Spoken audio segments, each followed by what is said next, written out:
Ay, salamat. Nakapag-relax din kahit papaano. Out of stress. Uy! Boss! Good morning! Nagpakita ka. Halika nga dito. May problema tayo, di ba? Nasaan na yung interest ko nung una? Ito na, boss. Relax ka lang. Tsaka, teka nga pala. Bakit ka napadpad dito? Paano ka napunta rito? Paano mo nalaman na nandito ako?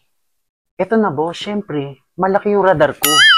Mapupuntahan talaga kita kung saan ka pupunta. O, ano bang atin? Ano bang meron? Teka, yung problema na na interest na hindi pa nabibigay, ano ba yun? Paano yun? Pag hindi pa nabibigay sa akin. Kalma ka lang, boss. Nagkaroon lang ng mga konting adjustment yung kumpanya. Alam mo ba, may bagong balita. Napakaganda nito. Ano Good news to. Yan? Nag-launch ang Lapok Investment ng bagong strategy. Teka, parang dumami ata alas mo, tas yung relos mo, ang dami Ang dami ng oras. Siyempre, boss. Big time na tayo, kaya marami tayong oras. Doon galing yan? Doon galing lahat yan? Lumalawak na tayo, boss. Lumalawak na tayo. Ano mong bago dyan na Ito na maganda, boss. Nadili lang tayo ng 1 buwan.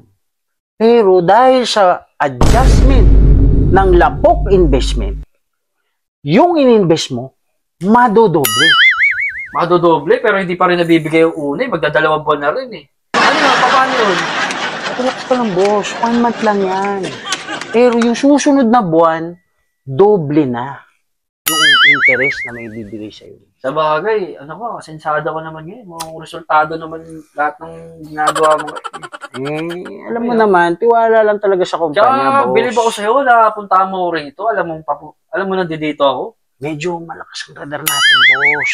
Pero sigurado naman kaya yan? Yung sinasabi mo na yan? Sigurado, boss. Sigurado yan.